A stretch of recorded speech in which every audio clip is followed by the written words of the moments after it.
Welcome back to Cosmic Brilliance and welcome to newcomers.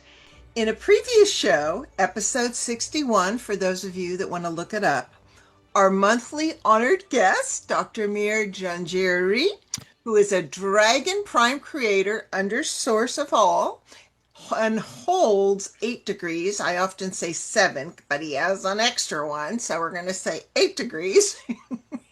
He has a postdoc in AI.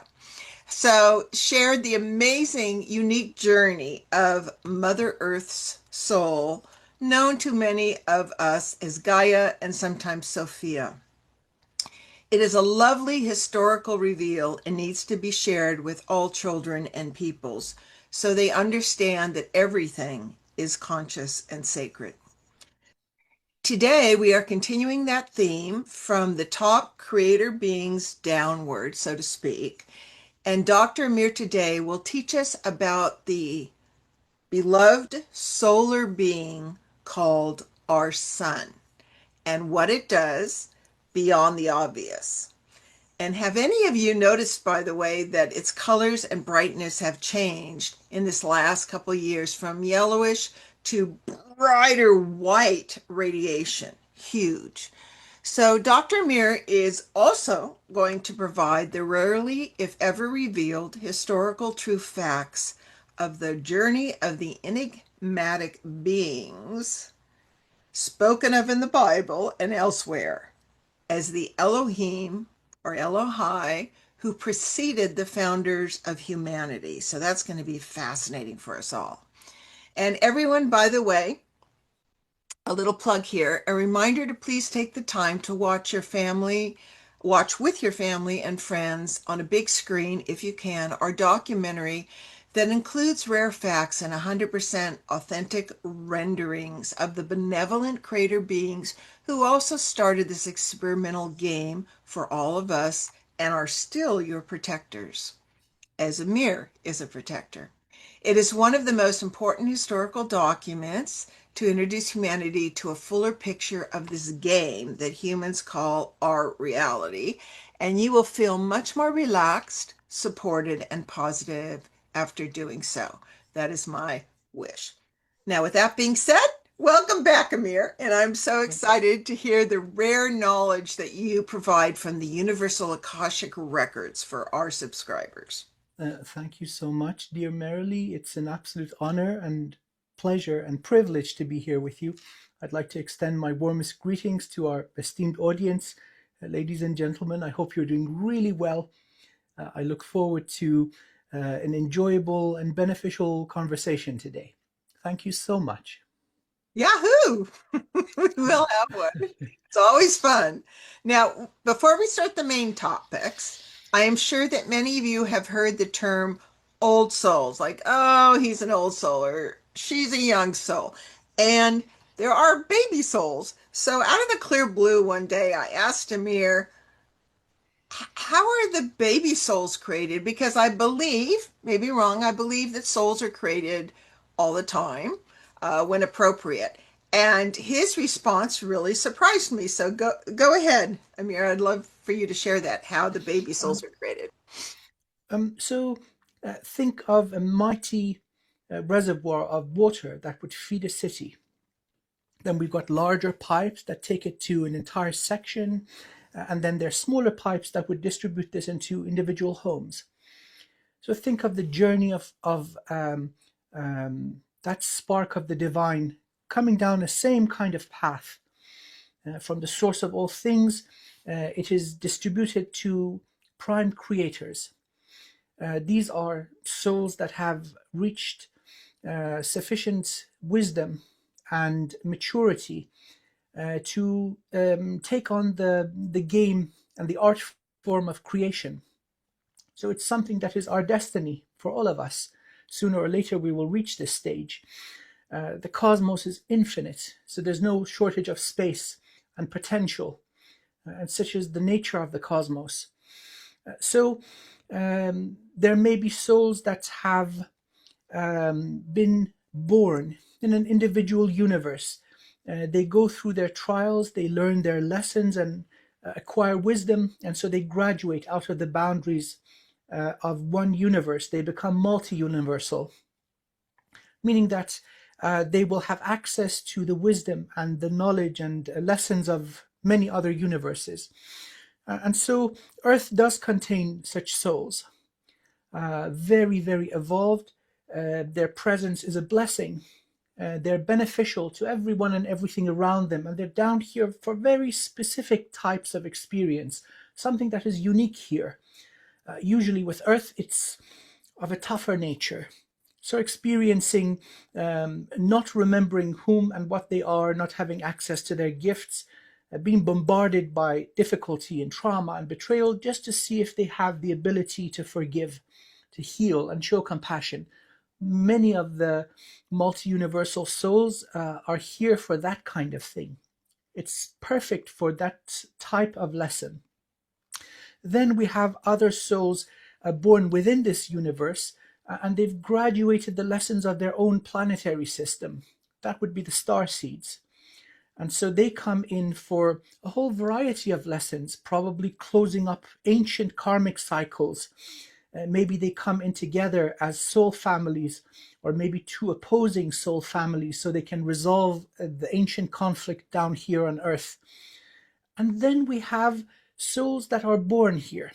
So the prime creator of this universe will give them from the beloved source of all things that spark for the identity to start developing, for wisdom and memory to start accumulating.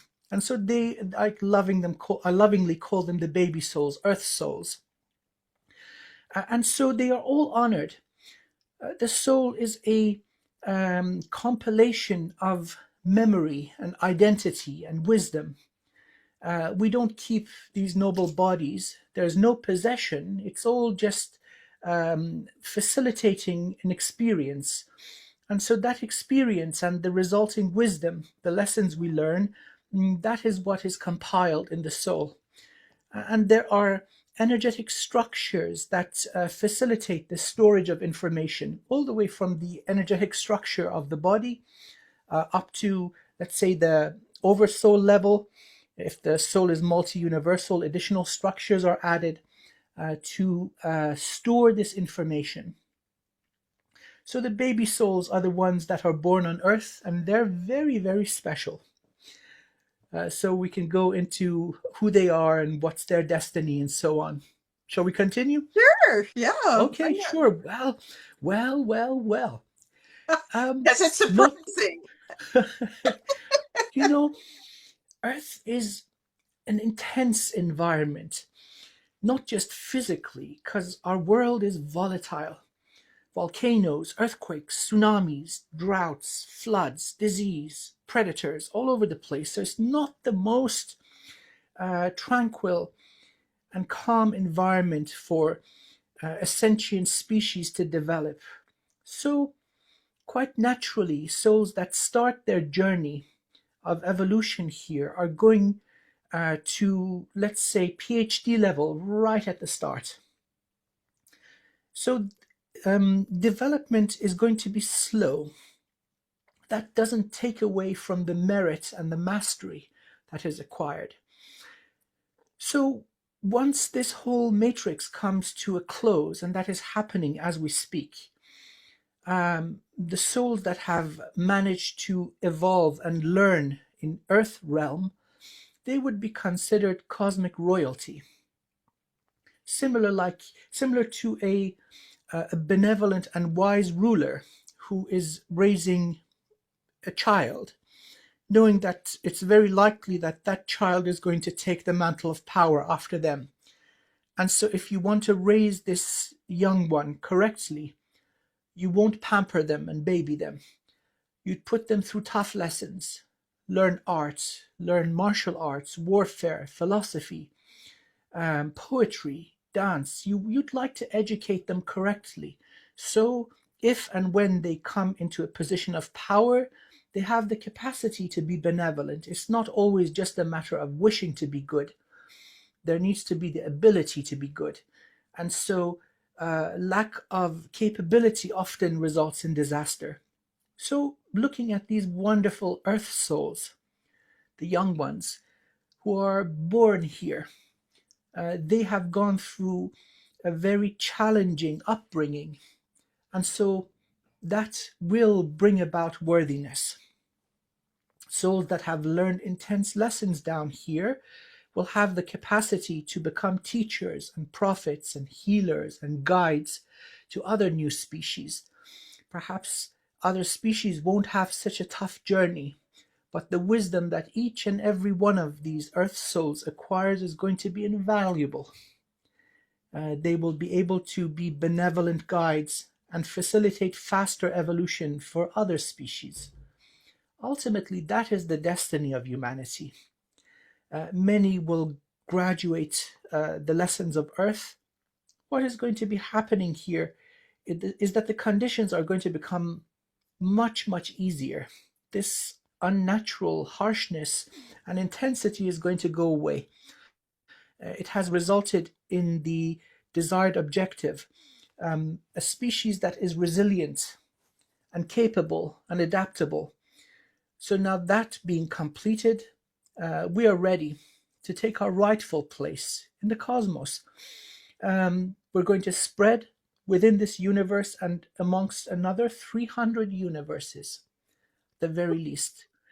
The beings that have been the clients ordering different types of humans to the ones that are running the experiment, being guaranteed unnatural evolution of the mighty human, they're prime creators.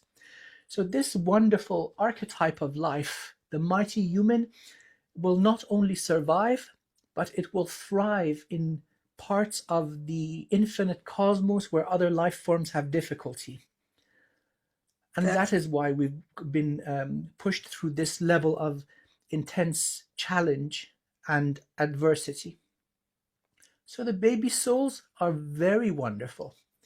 It's like they skip the kindergarten, elementary school, high school, undergraduate degrees. It's not happening fast, but then they get their PhD. So all in one go. Yeah, so that's the lure to come to Earth. And also the wonderful reward of Yes. coming from this home world, from this environment. Nothing is wasted. All the hardship that we experience, these tough karmic lessons, the tough environment, the challenge of having so many visitors, star seeds and multi-universal souls, adding to the complexity and the chaos, this is resulting in incredible strength and wisdom. So the earth souls that are born here, souls that can really call earth home, they're benefiting. Mm. Beautiful. Well, thank you so much. And later, folks, we will have a whole historical document that Amir will, not so much document, but a show that Amir will be explaining about the journey of the human in general and humanity. So, okay, thank you so much. So, If I just want to yes, add like a slice of cheesecake, some sweetness for our audience. When we are at the level of, let's say, animal consciousness, and then evolving into human consciousness. So these are all scales that we traverse through. And we look around in our environment, the politics of the world, economy, culture, religion. We may see harshness and toughness, but very quickly, as we start rising above and expanding our consciousness, getting a greater viewpoint, we just start seeing beauty. It's benevolent. It's so beautiful, and the journey is so delicious. And I like to use that cheesecake. It's not, I don't eat cheesecake all day, every day. I would be a very big boy if I did. It's all a metaphor for the spiritual bliss and the nirvana. But the picture is glorious. There's a wonderful destiny awaiting each and every one of us, and it's coming real fast. thank you for that. Okay, so now let's have you clarify and begin the story and take your time because there's a lot to this. Um, of the solar being known as the sun, who, of course, is an entity. And I would like you to share its purpose. And I believe it's been named Ra also. So you start and continue on. So, solar beings, uh, they are a small, let's say, species. There are not very many of them. It's a very unique path to evolution. And of course, thinking of climbing a mountain, there are many different roads you can take. No one is better or worse. We have souls that want to try all of them, meaning they're ready to burst out of the boundaries of one universe and they say, no, no, no, there's so much amazing stuff here. I'm going to try all of it. It's like being in one university and going from branch to branch because there's so many good lecturers and professors. You don't need to move. One of these unique and challenging paths is embarking on the soul journey of a solar being. Usually it's right at the level where a soul is ready to break free, evolve beyond the boundaries of a universe, but they choose to grow laterally. It's all, let's think of it as volume. You can grow upwards like a tree or spread like the root structure, like mushrooms do. Many other species, they go out flat like grass. So this would be sort of like a lateral accumulation of wisdom. And a solar being has an enormous identity, much, much wisdom. So quite naturally, the size of a vessel that could fully incarnate and incorporate that kind of a soul is going to be huge. And so a star is a suitable vessel for this. It's the largest object in a solar system. And so it's not just the source of gravitation pulling planets and moons around it. It's not just the source of energy through radiation. It is the source of a very significant part of all consciousness that will inhabit a solar system. So if we think of the consciousness of Gaia as the mother of all life that she hosts, then the paternal part or the masculine part would be the sun. And it takes two parents to raise a child. In many situations, that would be optimal. In terms of soul codes, in terms of life forms, it takes a sun and a planetary system. This is not the only way. There are other forms of life that would not depend on a sun. We'll go into the exceptions after the main definition. So the sun would be the primary consciousness of all the objects, whether physical or of the nature of consciousness, that orbit it. It has the responsibility of protection, support, and nourishment, nurturing. And so it is a vast responsibility. So Gaia is in charge and in a position of trust and care for all the life forms that inhabit her, above the surface, on the surface, and below the surface, in the depths of the ocean, all around. Not all of them are physical. So that's trillions of beings.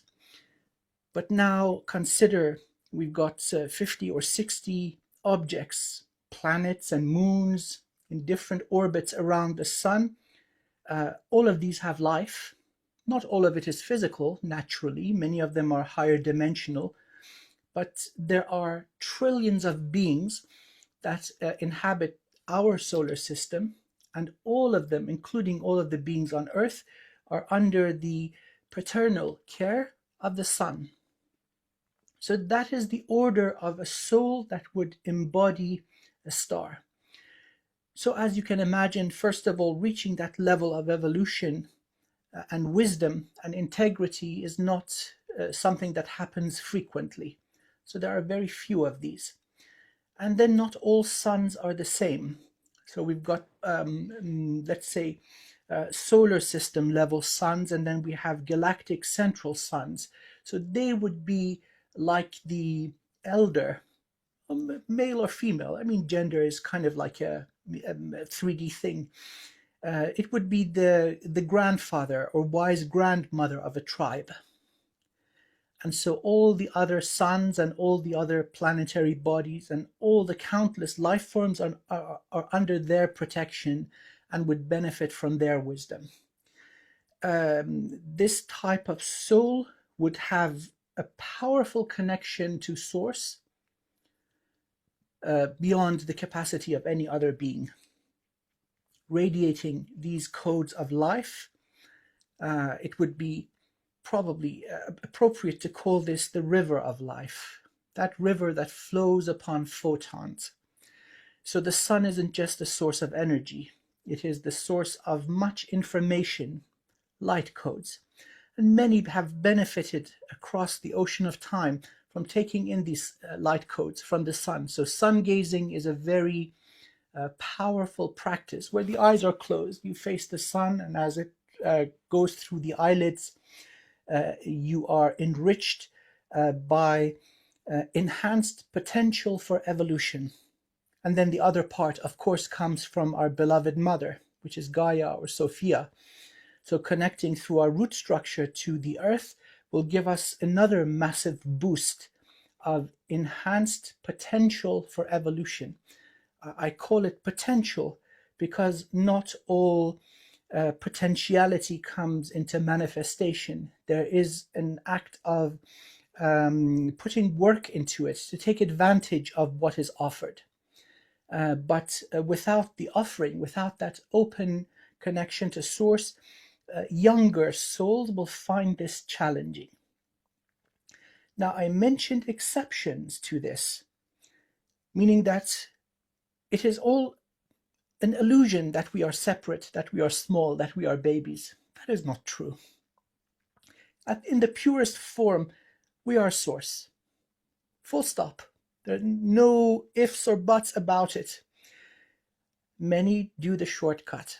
They remember, oh my goodness, I am source. And as I'm saying this, I'm getting goosebumps all over my body. It's washing over me. And maybe our wonderful audience will feel this rush of joy go through them as we remember Hum, Hum, Brahm, Hum. We are one, we are divine. In that case, it is very, very common that an individual, whether in a human body or any other form, will open a portal directly to source. And so therefore, their evolution becomes completely independent from everyone and everything. These are people that are enlightened. They don't look a particular way. Might be that old man or woman walking across the street with a hump on their back and a walking cane, and you'd look at them and you'd never think twice. Or it could be the goofy wizard. Now I've got gray in my beard, so from Amir the Black, I have turned into Amir the Gray. In another 20 years, I'll be Amir the White. So right now I've got both colors. It's a wonderful thing. But you see, the whole objective of existence is source self-disclosing. Everything that is possible is given a chance to emerge and have its go. And so all forms of life exist. They are all beautiful. They are all honored. And so this type of setup is very common, not just in this universe, in many, many others.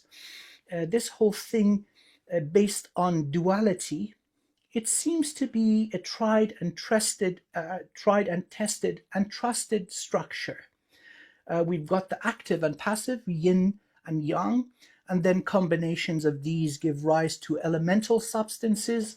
8 to begin with. In this universe, we come down into the astral, 3 are dropped, and we have 5 elemental substances.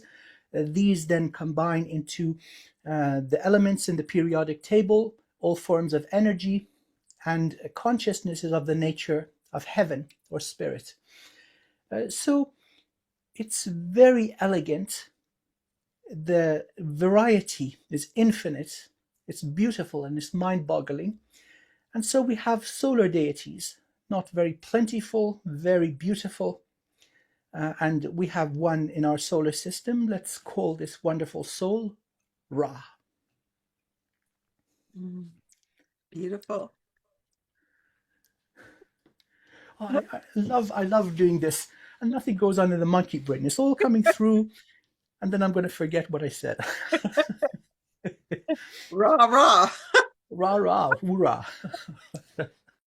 There's a couple things I'd love you to clarify that I remember from our pre-talk that I also found interesting is that I believe you said so sun's pure solar codes of information, because remember folks that photonic is light packets of information.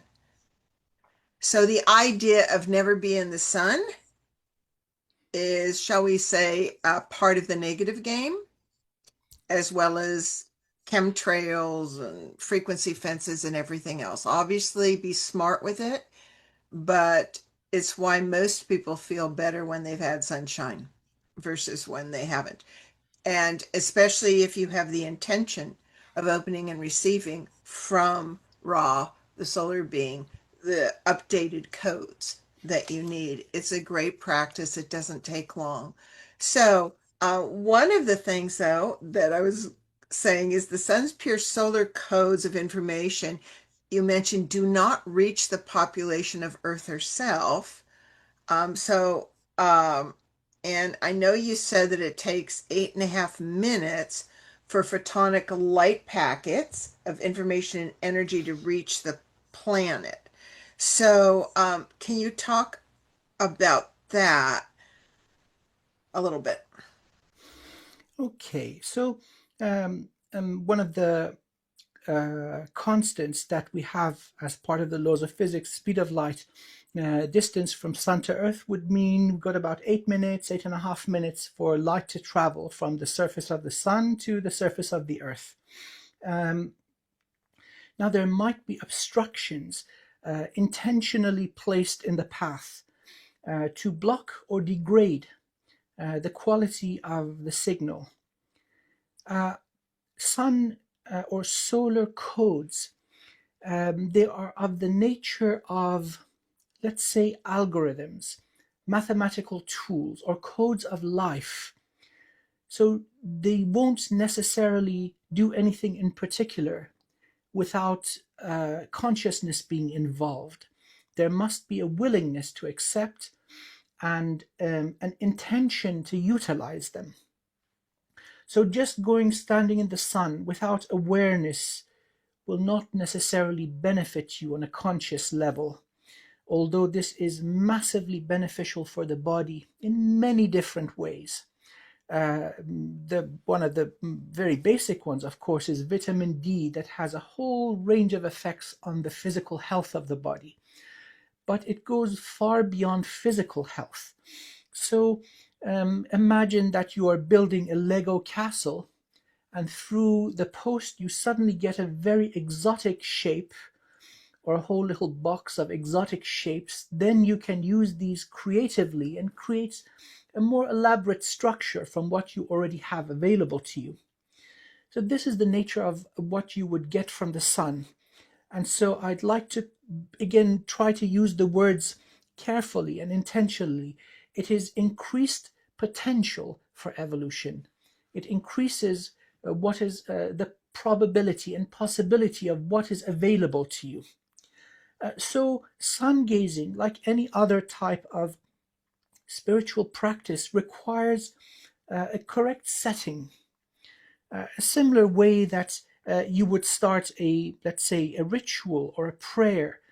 You would try to cleanse your energy, cleanse your body, maybe a spiritual bath or a shower with the intention.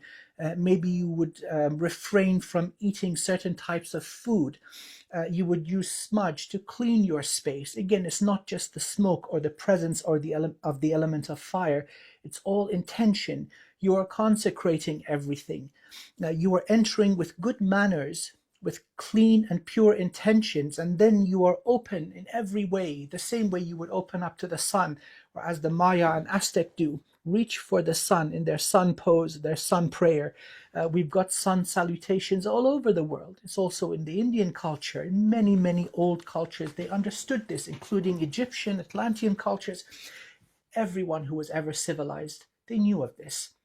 And so it's sending praise and gratitude and honor to the beloved source of all sources, and thanking everybody down the chain of cause and effect, facilitating this increased potential of manifestation and evolution reaching you. It's like you buy a pack of coffee, you thank Mother Earth, you thank the plant kingdom, you thank the farmer who's planted it, the person who's transported it, the shopkeeper and clerk that sold it to you. Everyone and everything receives gratitude and reverence. And in that state, it is that you are open to receiving. It doesn't have to be very long. It could be a minute, a few seconds. When it comes to consciousness, time really is irrelevant. So with this type of intention, being exposed to the sun is immensely beneficial, equal to the benefit of grounding.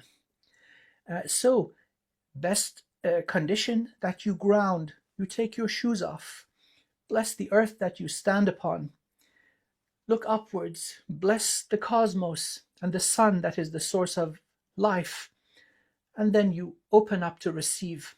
Things are going to happen that are undeniable. Now, in the path, sometimes we've got obstructions, right? I don't really want to go into the negative stuff, but they do exist. Denying it is also futile and foolish. There are things that are sprayed all over the place. That's just the human level.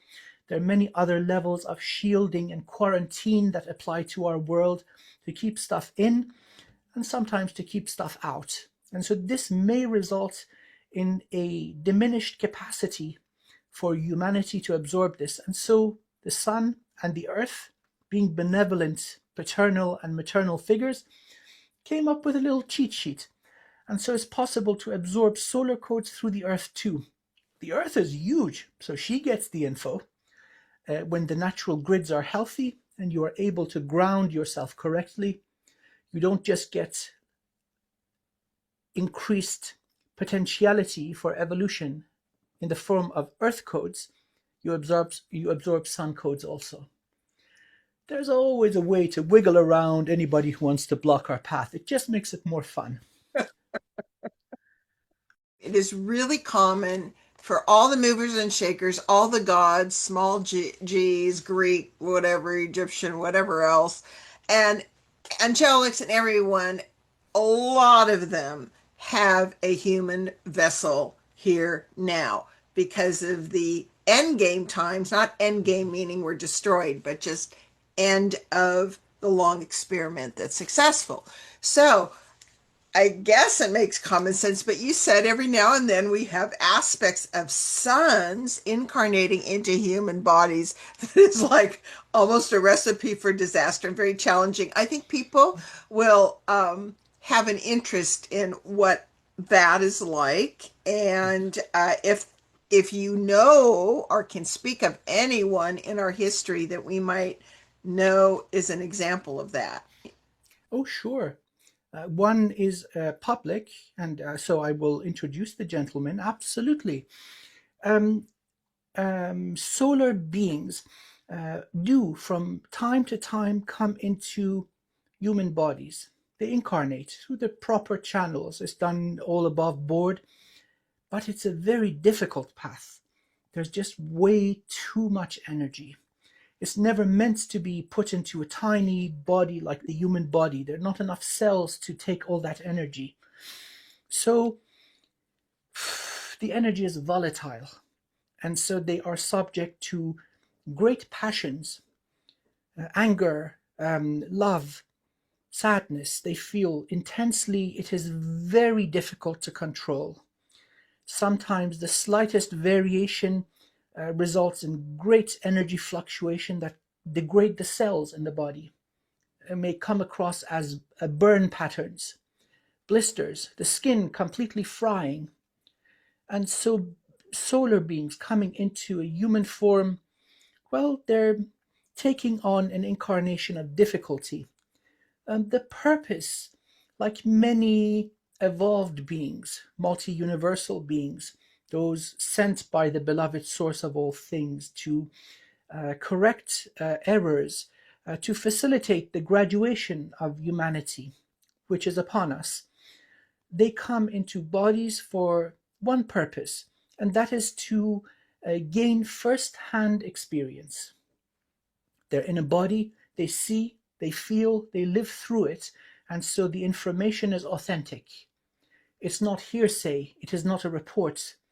It is completely trustworthy and valid for that soul in order for them to optimize and modify the way they interact with the collective of humanity and many other species.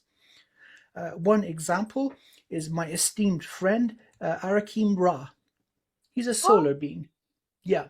oh, that would make sense. Yes. Folks, he's been in the secret space programs for a long Correct. time, and you can Correct. find him online. Well, Absolutely. the I guess the giveaway was his last name being Raw. Yeah. Very, very powerful soul. A vast experience. Of course, such a type of soul would be irresistible to secret programs. They would like the codes and to benefit from the abilities of the soul.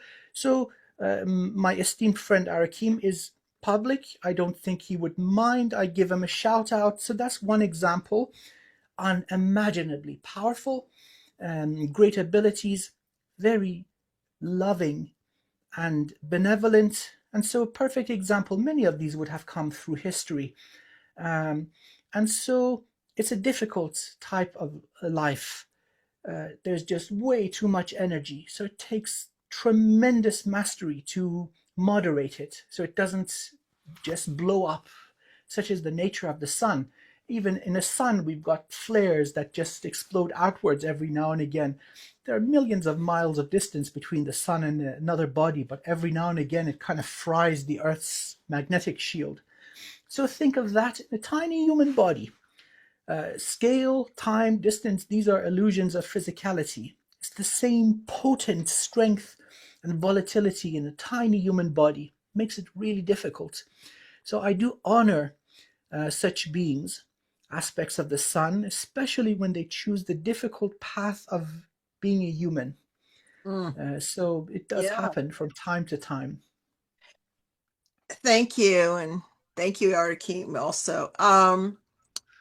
Now, an important thing I feel to add to this is, and even though these are all just names kind of made up, is a sun a 12th dimension? Is it a ninth dimension? And also, I would imagine that you, as a dragon, many of my friends and species on the planet are dragons, which are extremely powerful. You had said that in previous shows, that like Bruce Lee, right? They don't live long because they have the same issue of incredibly powerful, high dimensional energy coming down, being squished into human form. So, talk a little bit about that.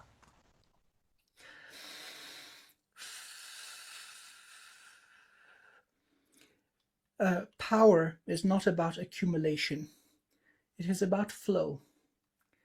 And it's the true level of mastery that we can achieve in human form is to become a superconductor to the flow of source energy, anchoring our soul codes into the planet and powerfully pulling up and guiding earth codes through our energy structure to the divine realm. Two flows of life, heaven to earth and earth to heaven. Now, if something impedes the path, it is catastrophic. It results in energetic, mental, emotional, and physical degeneration very rapidly. And so it is important not only to learn how to become a superconductor to source energy, earth energy, to maximize flow, so that you can channel the energy of a hurricane or be a lightning rod, be hit by lightning and channel that into the earth without burning up. These are good analogies. But more importantly, to remain clean and open.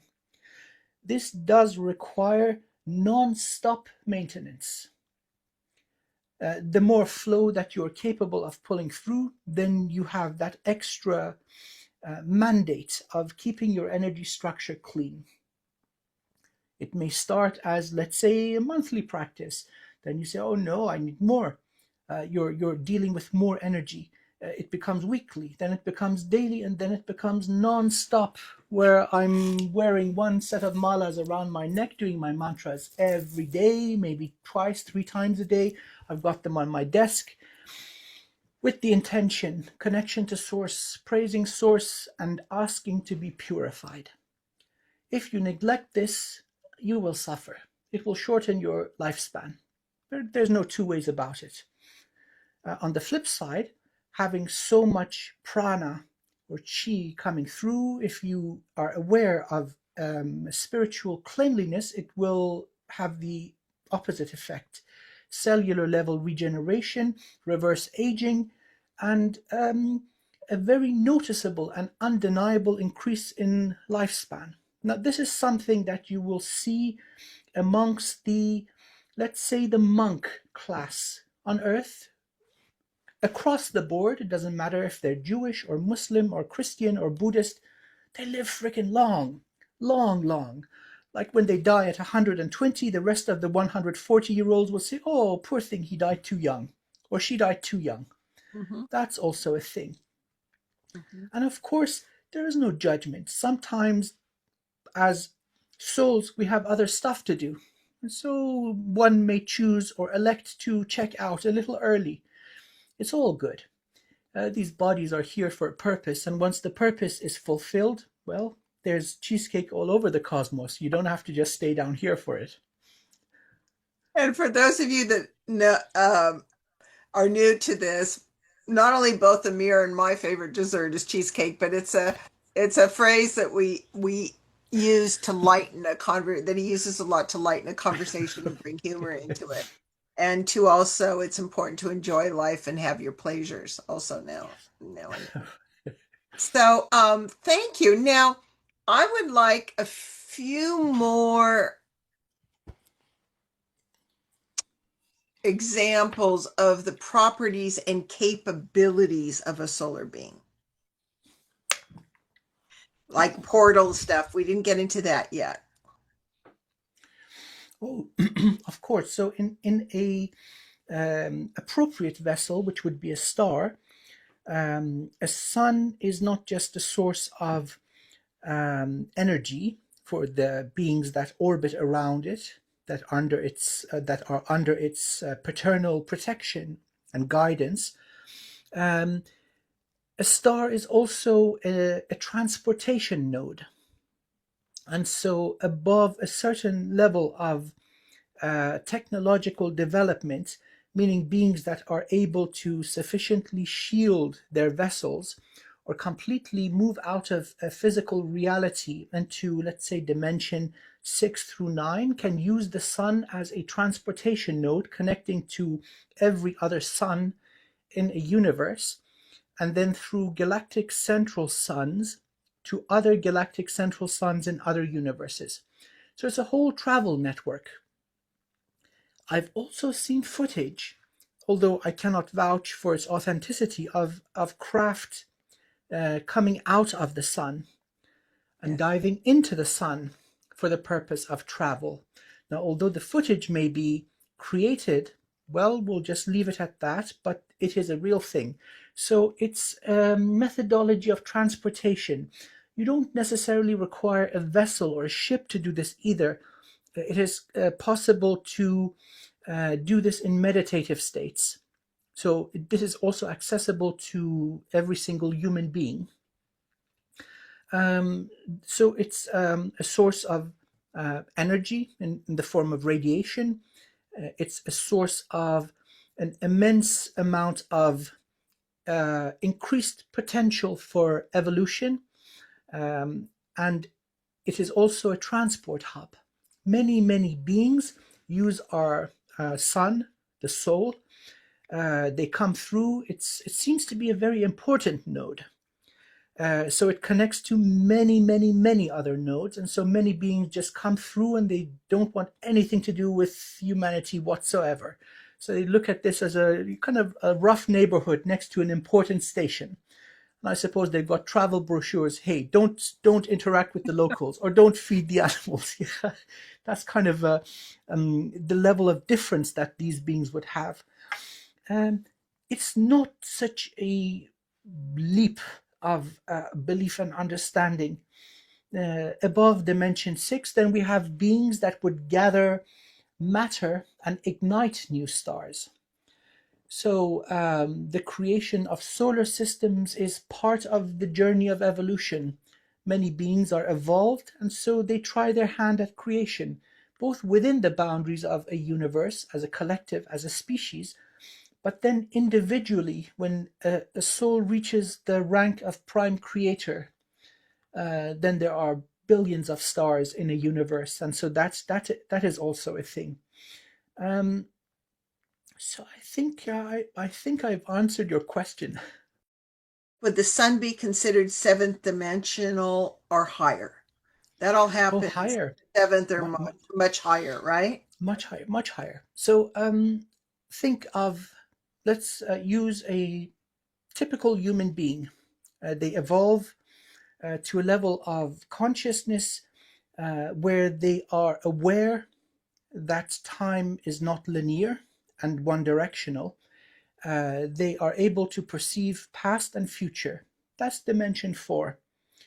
And then they do a little bit more shamanic practice and they become aware of parallel time streams. So time goes forward and backwards, but also left and right. So this is a 2-dimensional thing.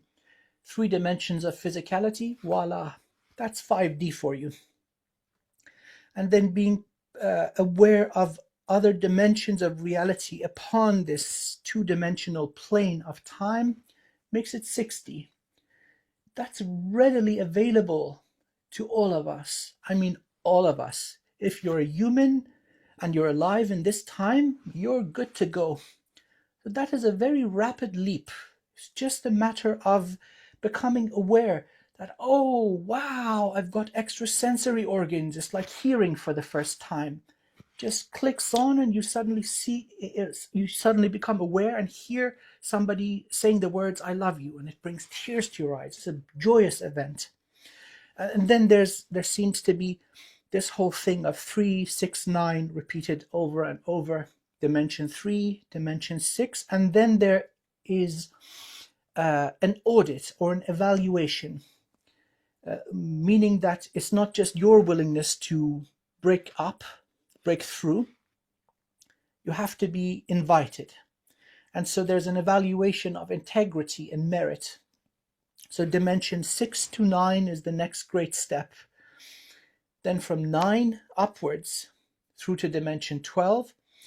Now, souls that become suns, become solar, have reached dimension 12. So it's that thing. You want to grow out of the boundaries of a universe, or you're having too much fun. You want to experience everything and grow laterally. So solar beings are, by definition, at least 12th dimensional. And so they may choose to have their 12th dimensional aspect and have also a vessel in physicality. By necessity, it has to be enormous to adequately incorporate that level of identity, memory, and wisdom. But solar beings are very, very evolved.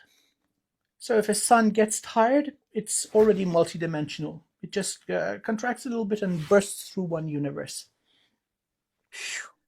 Okay, so in contrast, or in addition actually to that, what dimension range do prime creators operate from generally?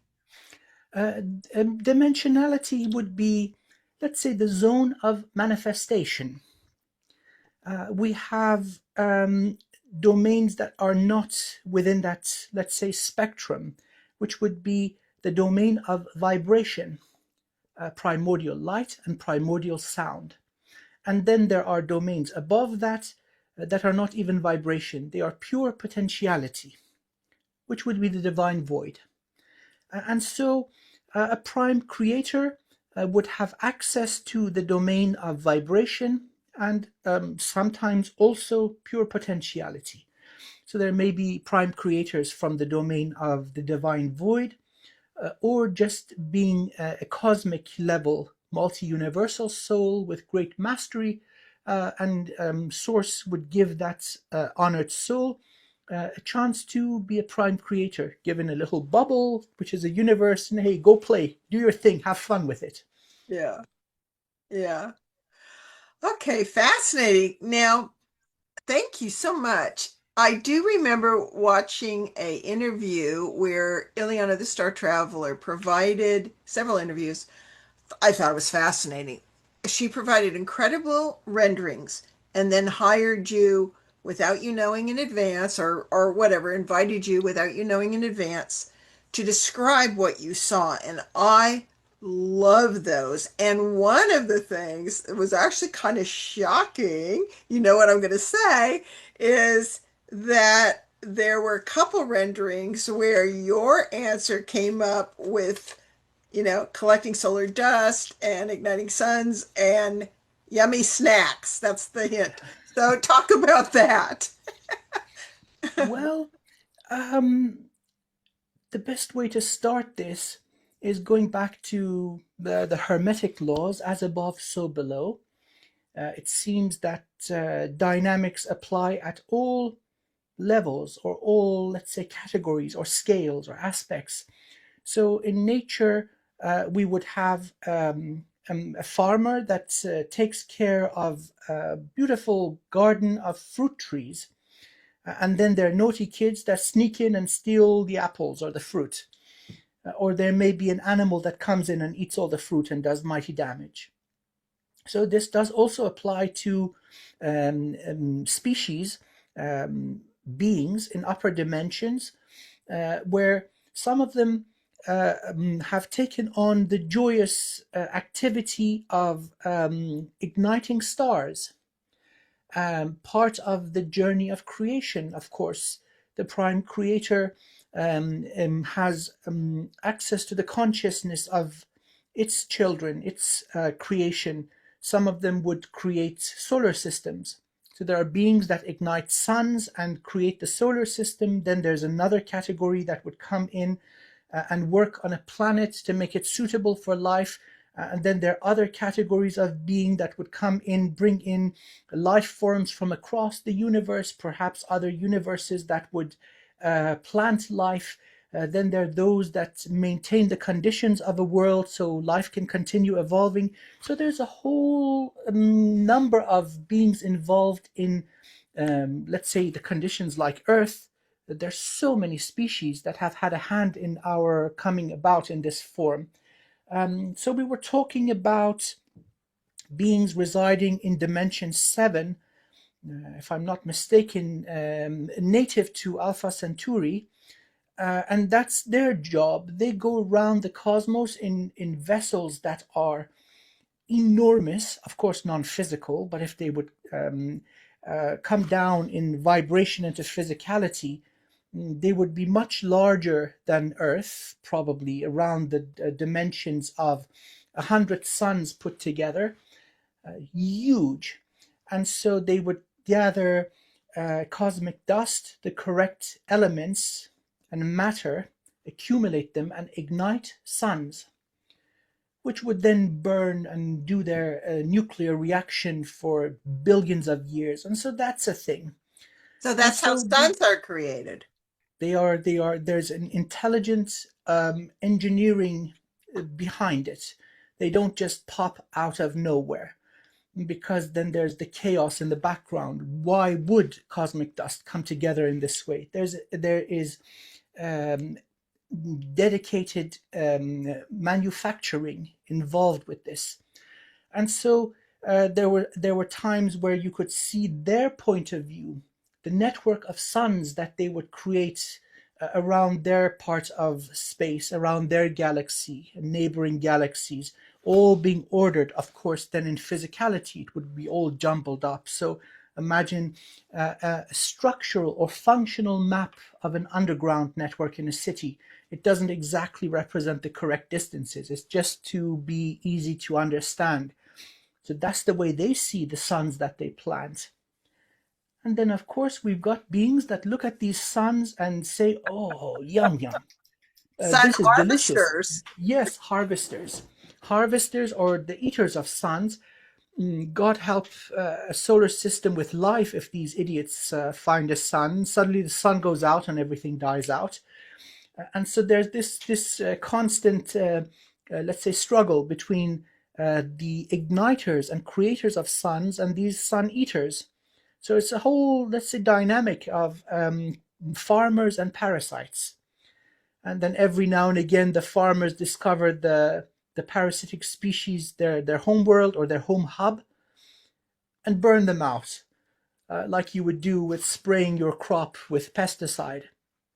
So as above, so below. It was fascinating tuning into this. Wasn't it? I was just sitting there watching what it was, 2 or 3 shows, Yeah. and folks, Ileana shows incredible ships and things out, and then of course she has remote viewed it, but hasn't shared it with because she's a great remote viewer and hasn't shared it with Amir, and Amir was coming up with like, I'm like, what? Because a lot of us had been told that when you reach a certain dimensional level, there's no predators. There's no, Mm, there's not as much polarity. There's no predators. It's going to be a lot easier. And so I'm like, what? But I always wanted to know how suns were formed. So that was fascinating. Thank you.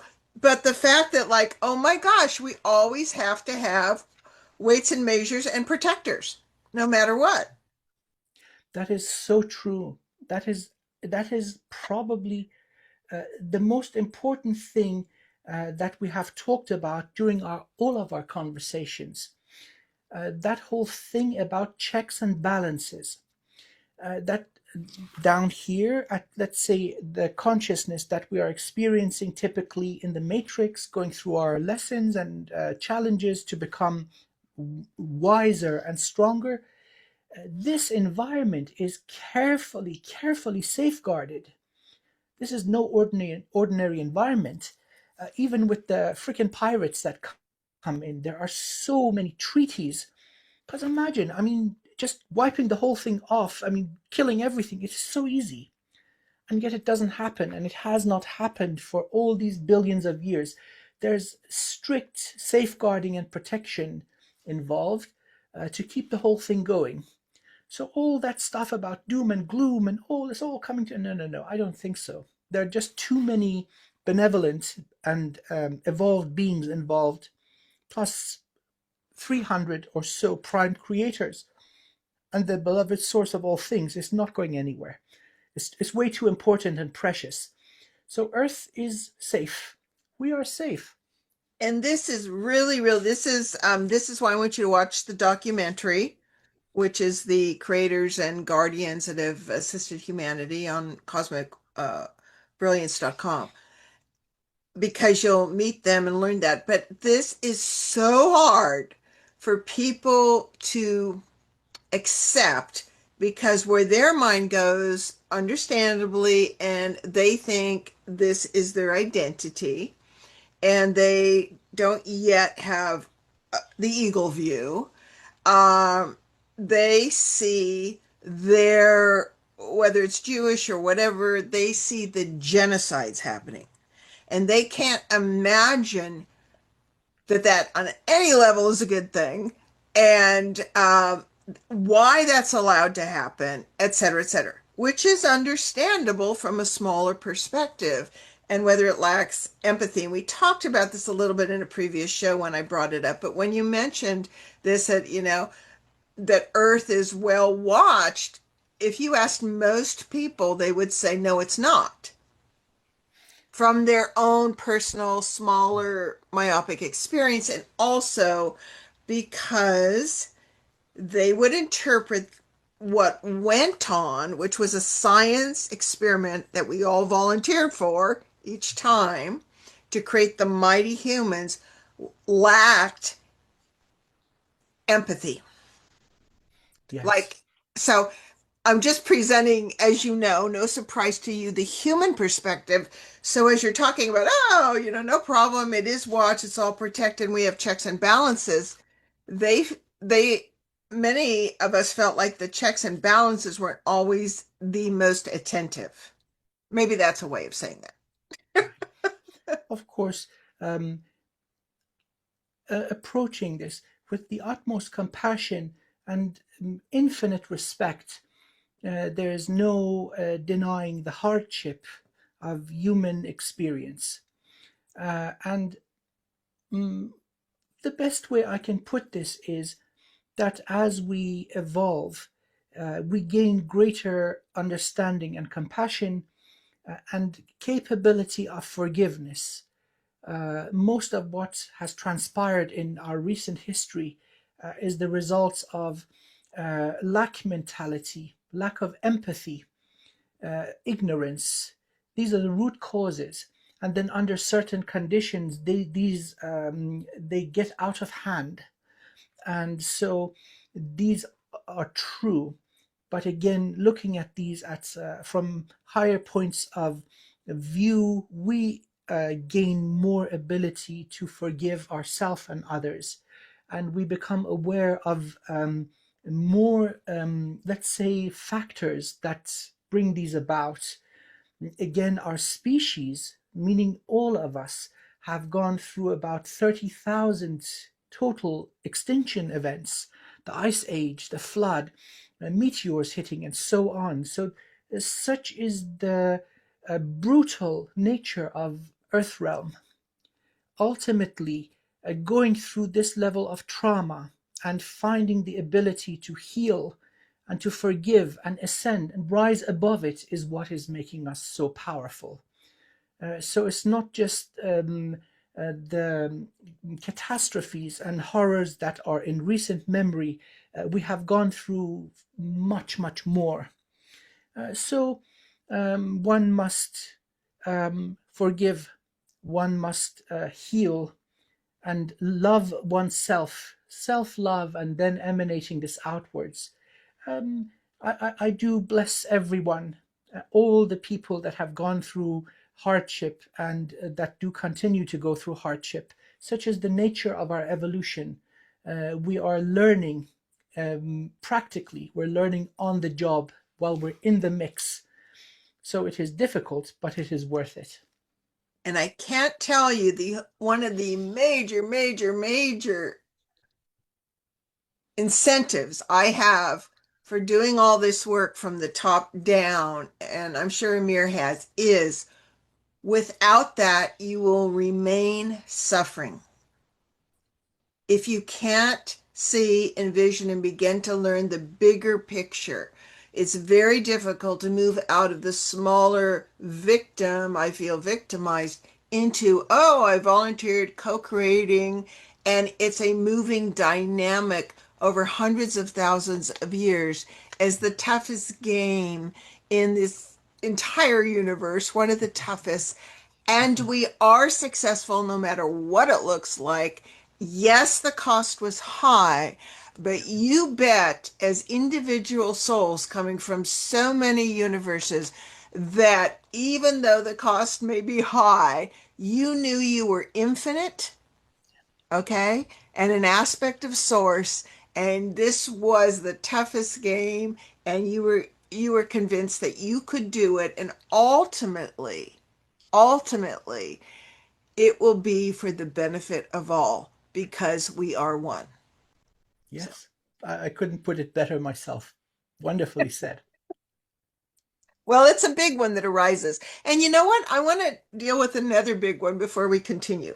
This is a big one that separates a lot of very, very, very evolved people that are very religious, but not in a super dogmatic way, right? In a respectful way and in a heart way. And you said earlier, we are one, we are source. They have a hard time hearing that.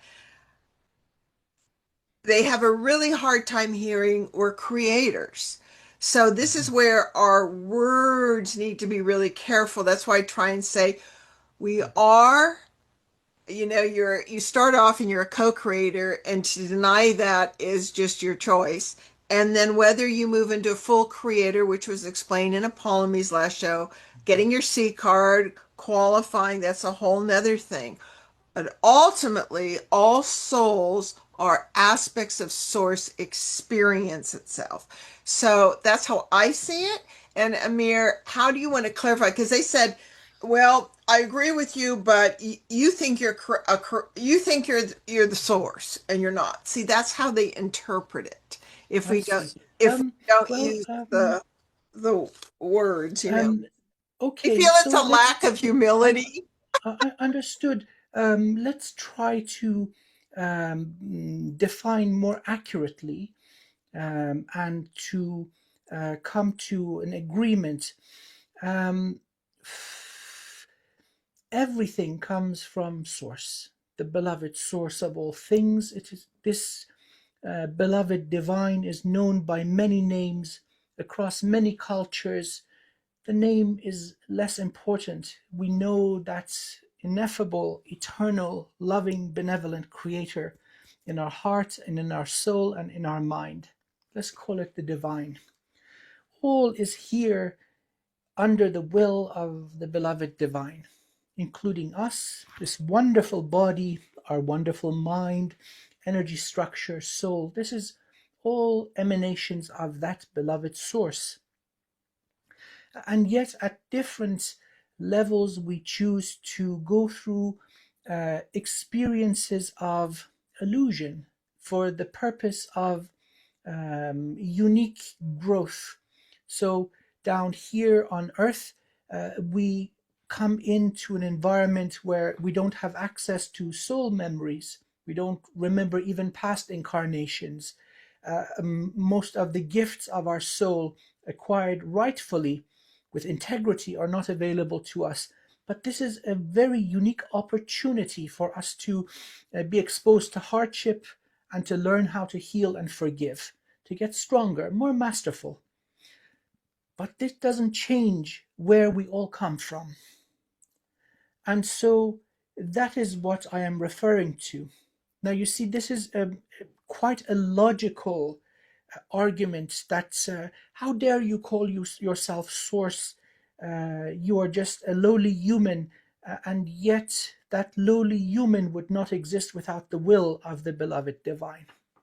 And so when we claim to be creators or when we claim to be one with source, we without a doubt are shedding identity. There is no me. Who am I? You are right. There is no me. There is no you, there is no here, there is no none. We are all one. And so humanity, our brothers and sisters, they are family. They come from the same divine essence. When one limb comes to pain, the entire body feels the agony. In that sense, we are one. And this can extend to all other forms of life. Again, we are more similar than we are different. We come from that same beautiful divine essence. And that is the height of liberation when you know that this body is transient, that it is just an experience. We don't keep these bodies. This is a loan, on loan from earth. The matter is going back. All we have is our memories of love and the wisdom that we gain. And that is source self disclosing, the reason for this beautiful infinite existence we are a part of. And because of the honor of the beloved divine, even though that there is just a drop from that mighty ocean in this noble vessel, it is the mighty ocean in one drop. Source does not diminish. We forget. And so therefore, let's go back to what is eternal and true, and that is source, and that is our truest identity. So I hope this does explain a little bit more. It is not a matter of ego. It is complete death of ego. Yes, it does. Well done. And we have brought this up occasionally because people have a very huge block about this. They feel, oh, it's like source would be insulted. Now. Um, so you and I tend to not use all. you're better, but all our words so carefully to say we're an aspect and therefore we are a fractal and therefore we are source. Their point is you're not the same as source. You're not as powerful and you're not being humble, like those kind of things. But as you said, like your own identity is source, basically. You're a living example That of is that. spot on. So the Uh, thing that stands in the way is the self. Um, many enlightened people, infinitely more enlightened than I'm just humbly regurgitating ancient wisdom, that what stands in the way is the self. And so it is not trying to ignite the ego. It is saying that, beloved source, there is no me, there is only you. In that sense, we are an extension of that beloved divine. And so all that occurs is divine will. This doesn't mean passivity. We do our best to enhance our expression of that divine spark and to experience great variety of sensation and challenge and joy and all the good stuff and all the hard stuff. But it is all under divine will. and here's another thing that's just coming to me. Thank you, Amir, is, and please correct me if I'm not accurate here, because I know this is kind of a strong thing, but my feeling, okay, so we personalize source, which is lovely to do. And but my sense is source does have a neutral humor.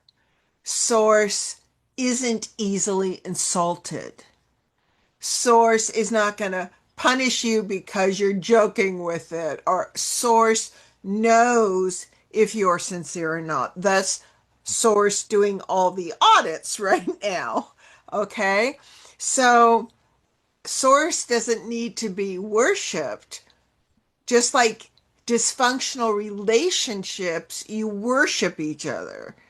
That is very different than honoring, like the namaste, the sacredness in everyone and seeing the other person is like a fun, healthy way to see someone rather than you're wrong, which we've all been, or that's off, or okay, fine, you can take the smaller approach if you want, or all that stuff is, oh, you're the part of me exploring that.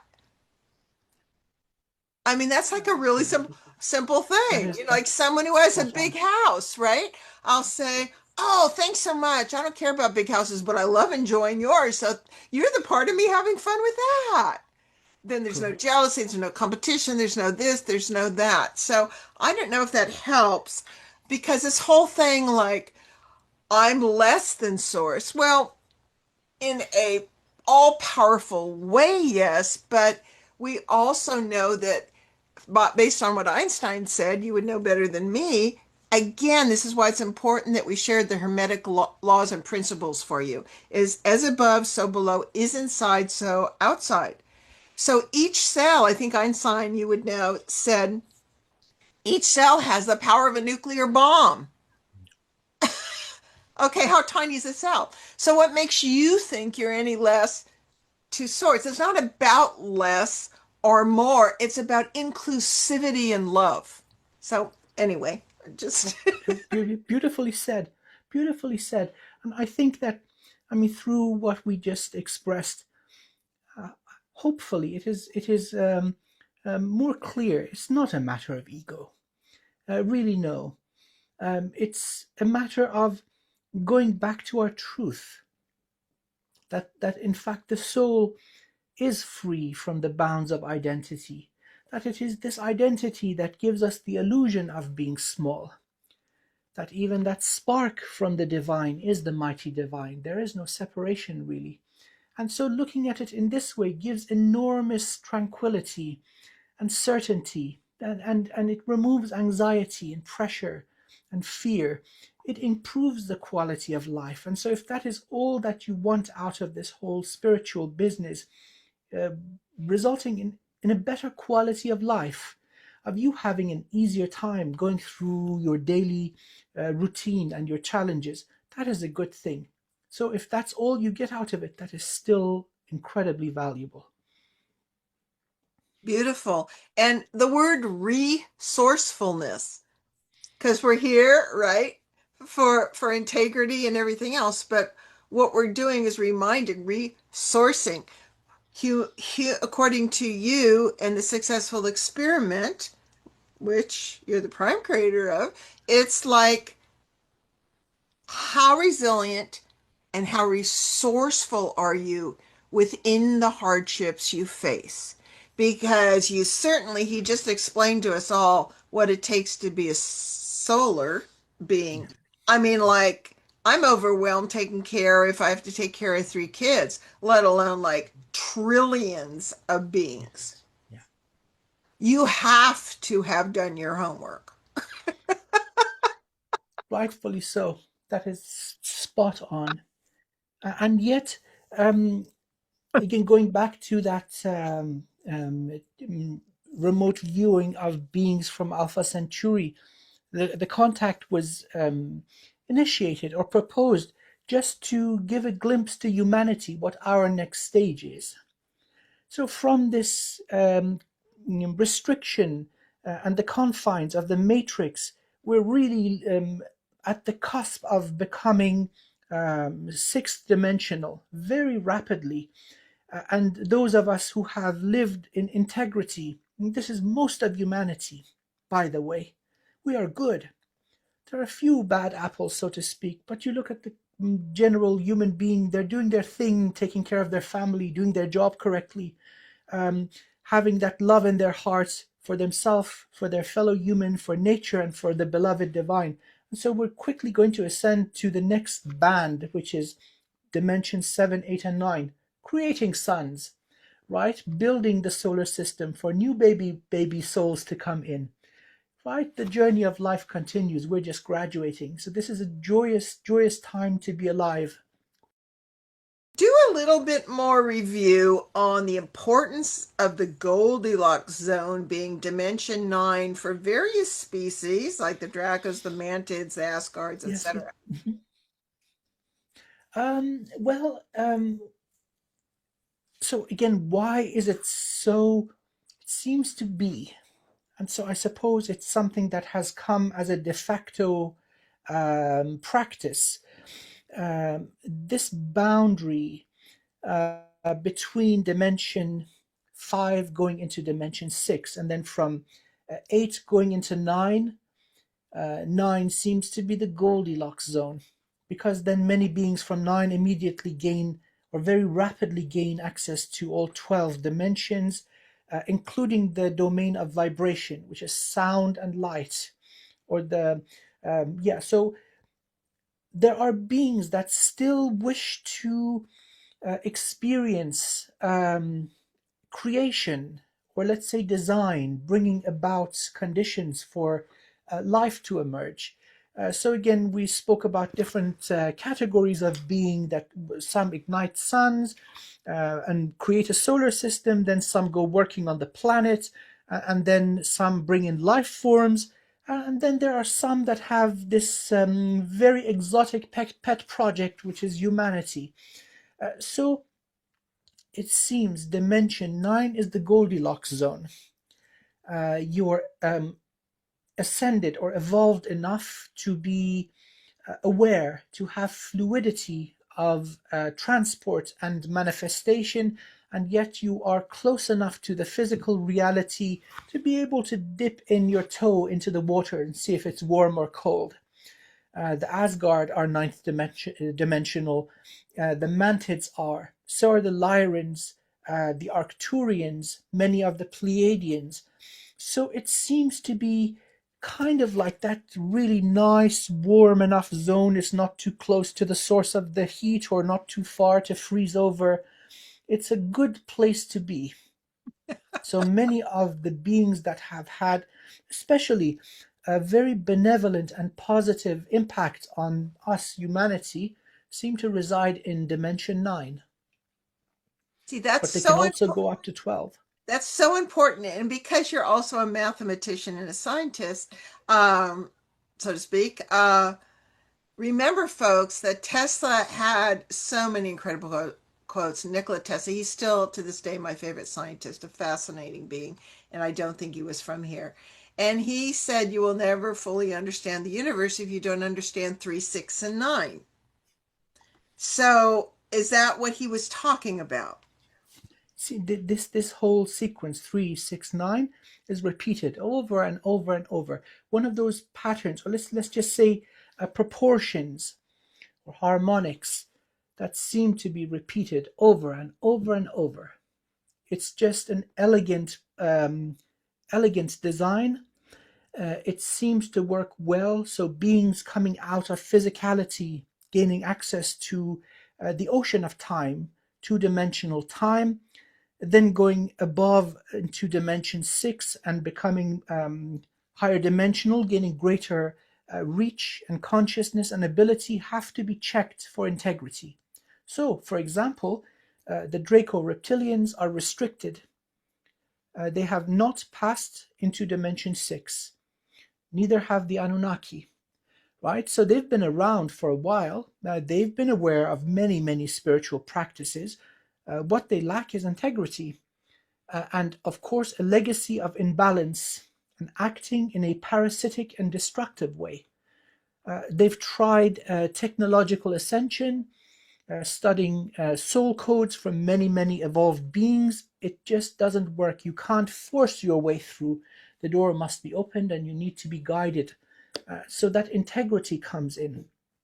Then again, from dimension 8 to 9, then you will have access to, for example, natural travel through suns, to the extended universe, probably other universes. There's another level of evaluation of integrity. If you are granted this level of access, are you going to act like a virus or a disease? Are you going to burn everything in your path just because you feel you can?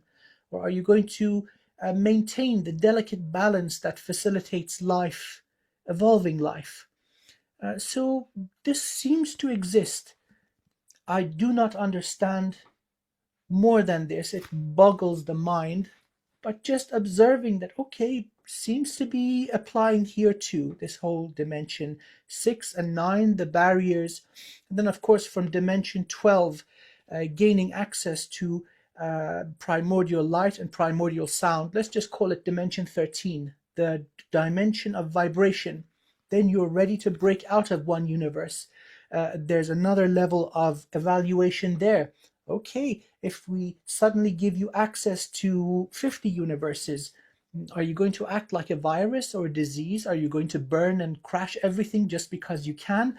Or will you maintain the delicate balance of life which is needed by other evolving souls? So there are checks and balances in place. This seems to also apply here in this universe.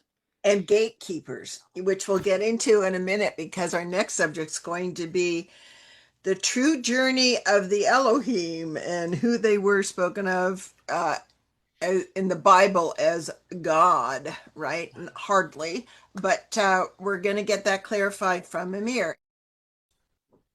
Speaking of gatekeepers and protection in other realms, let's proceed to the Elohim or Elohai. Elohim is also referred to as plural, I believe. And they're like, it seems in almost every species, there are those that are considered fallen and those that make it through okay. Right. So, whether it's angelic, whether it's humans, whether it's Elohim. So, this is a fascinating story that Amir will share that kind of sets the record straight from the universal Akashic records. So, how about if I start with the question of were the Elohim one of the first beings coming forth from source? In that sense, um, well, they are um, priori to humanity for sure. But then from a point of view that looks at the infinite fractal of existence, there is no first or last. So in linear time, in the sequence of cause and effect observable from a physical point of view, they are earlier, much earlier. And they preceded Predating. the founders also. Yes, Yeah. Okay. absolutely. So Okay. the founder beings involved in our galaxy, or let's say the cluster of galaxies that we are aware of, they are much earlier. Again, a race of beings going through the challenges of evolution from physicality. And so it seems somehow something went a little bit wrong. They gained exceptional mastery of technology and understanding of the universe in dimension 5. The collective managed to get by the gatekeepers into 6, 7, and 8. Again, they gained incredible mastery, wisdom, and technology. In dimension 8, they managed to collectively bypass that safeguarding or audit into dimension 9, 10, and 11, going up again, trying the same thing to get by the process of audit, to break out of an individual universe, and finally somebody pulled the brakes. I said, oh no, not all of you are worthy. And by the way, you've cheated elementary school. Oh no, you've cheated high school. You shouldn't be in university. And they were restricted to a location that is still within a single universe. Many of them would have naturally passed the audit and gained ascension the organic way. They seem to have done this in a collective fashion, and some got through, which then prevented the rest from becoming multi-universal.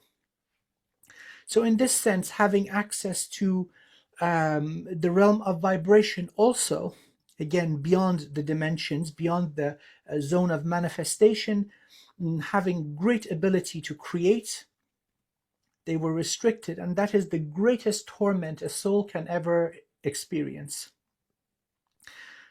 So they were given an offer to fix the problem or to retake the test.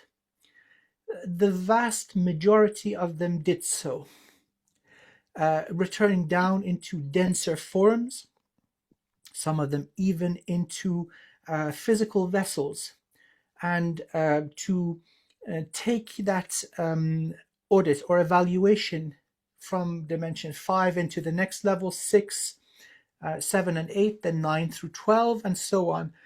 And quite naturally were found worthy to be of integrity, and they are now multi-universal, cosmic level souls, many of them reaching the rank of prime creator, having their own little universes, and so their journey of evolution continued.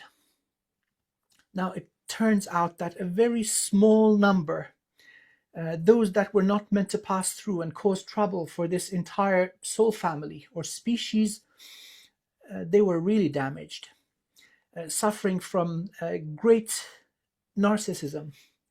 Yes, seeing themselves as better than the fundamental laws of the infinite cosmos. And some of them still are stuck. Dimension 12, the realm of vibration. And so they would have found entertainment in interacting with young species, including humanity. Now, the vast majority are continuing on their own journey of evolution and ascension, and a small number presenting themselves to different tribes of human as gods. This is a big no-no. If somebody thinks of themselves as a god, that is an immediate indication of mental illness. Something has gone terribly wrong, and so therefore they're stuck. And that is the destiny of a very, very small number of this soul family. So are we talking 200,000 small, or what are we talking? No, no, no, a few hundred. There are not many of them. Oh, okay. Okay. And they originally, though, started in in a universe as baby souls from and worked their way up, right? Such is the nature of life. That is correct. Okay. And did they start in this universe? That is correct, yes. Okay. So are they a form of human? The humanoid form of life, yes, but in their makeup there is more primordial light. So elementally, they would have more. I would like to use the terminology of the I Ching. They would have more heaven. Humanity has more earth and more fire. So their elemental composition was slightly different to us. But again, they would have had physical vessels, they would have started in the physical domain, naturally evolved into perception of the ocean of time, then gained access to higher dimensions and so on. But not all of them were worthy. You see, that's the problem. Um, um, Ascension is based on individual merit. So the wrongdoings of another being will not be put upon you. You will not pay for the consequences of somebody else's wrongdoing. If you show integrity and you do the work, expand your awareness, connect to the divine more powerfully, you are granted ascension. This is also true about humanity. Now imagine amongst us there are those that have been naughty boys and girls, and we insist that humanity should evolve as a collective. That is a recipe for disaster. And so that is not allowed any longer. There seems to be an update in the methodology of evaluation. So this is no longer possible. So there, the cautionary tale, and then updates in the approach the gatekeepers take. Gatekeepers are like the immune system of the cosmos, very ancient, seem to be embodiments of certain properties of the source of all things. Many of them safeguard the boundaries between universes. The same soul will have aspects within a universe safeguarding these boundaries between, let's say, dimension um, 6 to 7 or 5 to 6. Please do forgive me, I'm getting a little fatigued. The two boundaries. So, dimension 9 being a suitable position for many benevolent souls. Going above that, again, they go through this level of evaluation. So, elemental composition, their natural place of birth, it would be different to humanity, but they would have started out as physical beings. Um, the only problem is they tried to cheat some who weren't ready to pass the audit or the evaluation.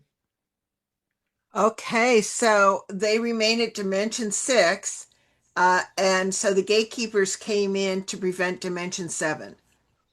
Yes, they actually bypassed the two first internal audits through technology. They cheated. How did they do that through technology? I do not perceive that. It has been erased from the records. Okay. They cheated also from 9 to 10, 11, and 12. And then finally, when they were kind of ready to all break out of this universe, become multi-universal, then the last level of auditor stopped them. Oh no, you don't. You go back down, take the test for dimension 6 to 7, and then from 9 to 10. Pretty much all of them did so, and then were deemed worthy, sufficiently wise, containing sufficient integrity to be granted that next level of evolution. So we're talking about a small handful. Seems the last level of safeguarding the boundaries of one universe worked. So they slipped through two levels of nets. Final net caught them. And And so those that, yeah, this is relatively recent. this last audit was caught him. Yes. Yeah, yes. This is recent. So So this is so important because, folks, this is about all the auditing going on to double check everything in the multiverse. And I think that stopping them and making sure they had the accurate merit, because didn't they also demonstrate they could basically bypass reincarnation?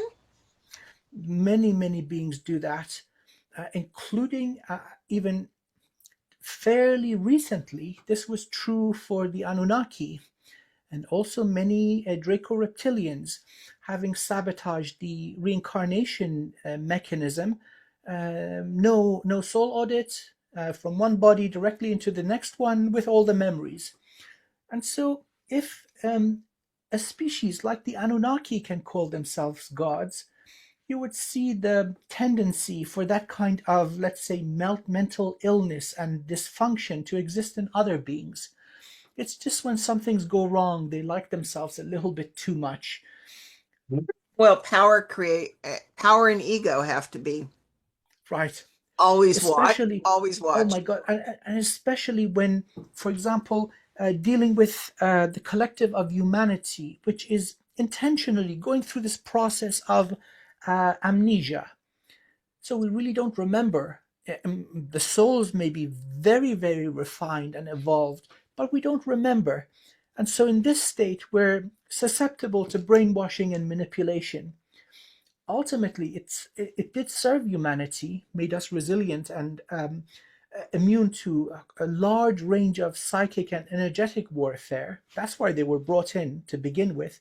But if they are prone to this kind of dysfunction, other beings are probably also. So it does happen from time to time. This is why I say never worship anybody. But there's also, here's the interesting thing about this conversation too, one of the many interesting things is someone who wants to really argue goes, well, why are you calling yourself source when these guys are just calling themselves God? Isn't that the same? Well, one is saying that in this limited form, in this vessel, in this existence, in dimension, let's say six, I have created all of you. It is all me. Right. And while the approach that I take in humility is that there is no me, there Mm-hmm. is no me whatsoever. There is no anyone or anything. It is all source. So it's a different approach. One is an inflation of ego to the point of mental illness, and one is the complete death of ego. It's all about this limitation of identity. I know there is no me. There is no Amir Jahangiri. This body will be gone soon enough, and my bones will be dust. And what remains is that spark of the divine. I just have the honor of carrying it. If I love this spark that is within me, I am loving source. And then from there comes self-love, love upon everything that lives. It's very different.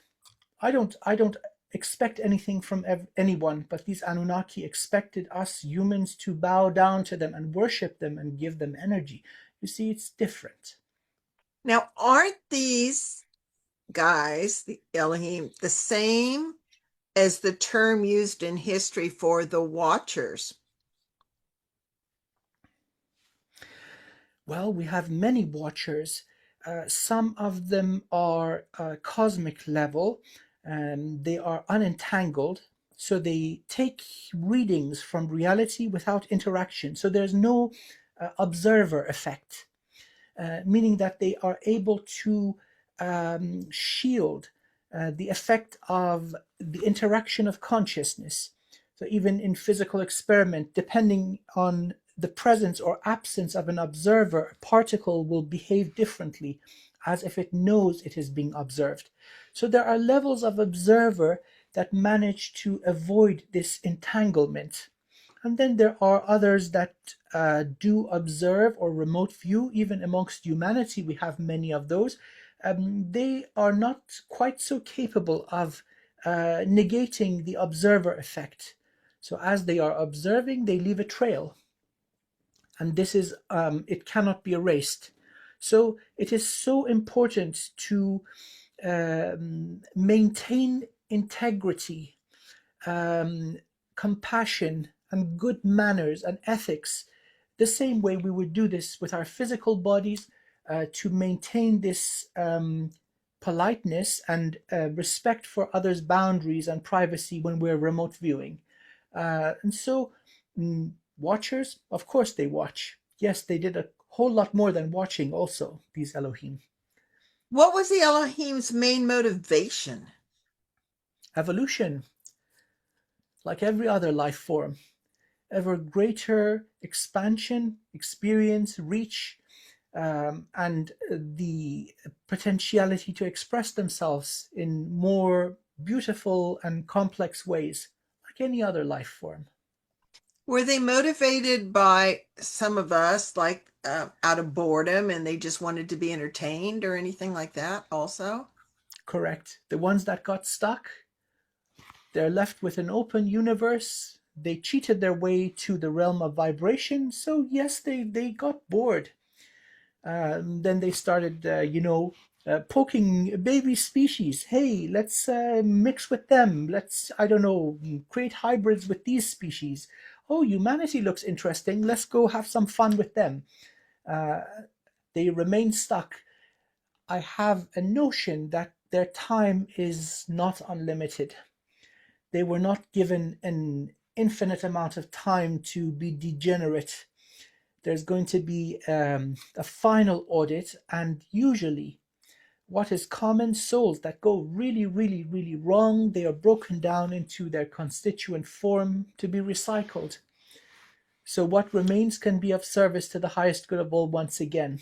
We see this happening in divine audits that affect Earth, humanity, many species that are involved with humanity within this universe, this cluster of universes. So these guys won't be exempt. Of course, you would be compassionate, give them a chance. Hey, you cheated, naughty, naughty. Back you go, do this right, do this the right way. But if they insist on being degenerate, well, there's going to be a time where time is up. Well, there's one thing about, okay, it's not great to cheat, but a lot of us have it. Like, I don't always walk within the lines or anything like that. But it's one thing if you're taking the chance for yourself. And then it's another thing if you're doing it as a whole culture and then making yourself gods because of it. And as far as I know, they aren't, the Elohim didn't never achieved the status that you are and others are of prime creator, have they? Um, those that accepted the divine verdict through the gatekeepers that are doing their job, they said, okay, we accept that this was not right. They achieved their liberation from the boundaries of one universe eons ago. Many of them are prime creators now. And some would take a different journey. That is not the only path that a soul can take. Just going through the cosmos like a nomad and experiencing the creation of other prime creators, just going through, just passing through, that's joyful. So they are free to continue experiencing and growing. The only ones that were held back were those that were damaged, far gone. So imagine right now the empire of the Draco reptilians. They're not just doing what they're doing here on Earth. Many systems are under their strict domination and control. And so this serves a purpose for Earth for a short amount of time. We're going to be breaking free. But now that whole distorted system, that will not be allowed to spread into higher dimensions and potentially give these beings access to millions of other life forms. You see, there are checks and balances in place. So they're also going through evolution. Many of them are not what they used to be. They've seen the error of their ways and have discovered there are better ways to conduct themselves. So they have moved into the light, asked for healing and balancing, are ready to undo the imbalances they have caused, right? Pay for the karma, become worthy and naturally evolve. And that is happening for them too. So the old Draco are not what we have today. Many of them are switching sides, so to speak, seeing the light. So Well, it's also, again based. excuse me, also many were contaminated with AI. That is correct. And that Now, needed to be removed. What? yeah, that is And true. that needed to be removed so they could Correct. come back to their truer self that maybe doesn't have the empathy that humans have, but still is more noble in their own character. Well, absolutely. That is spot on. And that was what they got out of interaction with humanity. So the AI that was affecting them, it's optimized for their form, their energy structure. Um, what they discovered is that if one of the queens, because they're matriarchal, if a queen comes into a human body and manages to break free, then she can pass on the codes to her children and they become immune from the AI. So that's the benefit of the mighty human. They were too busy being all warlike and yes, we are so. But then they discovered this new path. So this is recent. It's ongoing. They come in. The matriarchs. They are powerful in terms of psychic ability, what they can do. Usually, they take special types of human vessel. The vessel is usually in the autistic spectrum. It takes a special body to incorporate that kind of soul. So they come in. It's not always easy. There are many souls that recognize them for their transgressions, so they're subject to a lot of abuse. It's not the easiest path, but boy oh boy, when the matriarch, when the queen makes it a whole, let's say, um, how to categorize this? Her children, everyone who's got her genetic and energetic codes, also receives the upgrade and they break free from the AI. It's like herd immunity in a certain way. Herd immunity, spot on. That's the word. Yeah. Yeah. Wow. Well, this has just been absolutely amazing to have all the facts about this. And as a summation, again, bringing it back to takeaways for our listeners and our watchers, what would you say is the most important thing for ascension? It appears by seeing all these tests that everyone goes through, and unless they want to devolve and experience that, it seems that really work on arrogance. Just because you're powerful with abilities or powerful with knowledge, don't think of yourself as a god or smarter or more or whatever than anyone else. That would be a huge thing. Anyway, like, what would you like to finish with your own words? Well, it's there are two things that would be appropriate for a very large majority of people. First would be shedding victim mentality. So blaming your parents, the country you're born in, religion, the government, and God, and everyone and everything but yourself, that is not the right way. So shedding victim mentality, acknowledging that at one level or another, you've had a hand in bringing about the conditions that you experience. It might be something that is undesirable and unpleasant, but you acknowledge you have the ability to change it and improve it. Mm-hmm. So that is important. That is the height of human consciousness. And then coming to the remembrance of spirit, meaning that you remember soul language, that is in the heart, that you see all things as consciousness, whether it's a crystal, whether it's a river, a mountain, a tree, a galaxy, everything is consciousness. So, shedding victim mentality and acknowledging that you see all things as consciousness. These two steps, they're sufficient to get you actually above dimension 6, way into dimension 7. So that'll take care of the audit also. And so the vast majority of humanity right now are at this stage. No more victim mentality. Remember your connection to the divine. Woo! That's really exciting. It's really exciting. So, Amir, please share your contact for people that are here for the first time and don't know about your amazing, super efficient, and fast clearing across timelines and lifetimes and healing sessions that you do. Thank you so much. I've got a website, wizardofwivenho.co.uk. I've got a little YouTube channel. I would be delighted if you subscribe and support me. And also, if this is on my channel, please do subscribe to Cosmic Brilliance. Merrily is awesome. I don't need to say this, it is evident. So, yes, it would be an honor to interact with you and work with you. Thank you so very much. Aw, well, folks, Prime Creator Amir will continue as a regular monthly and honored guest. And we have The honor is already mine.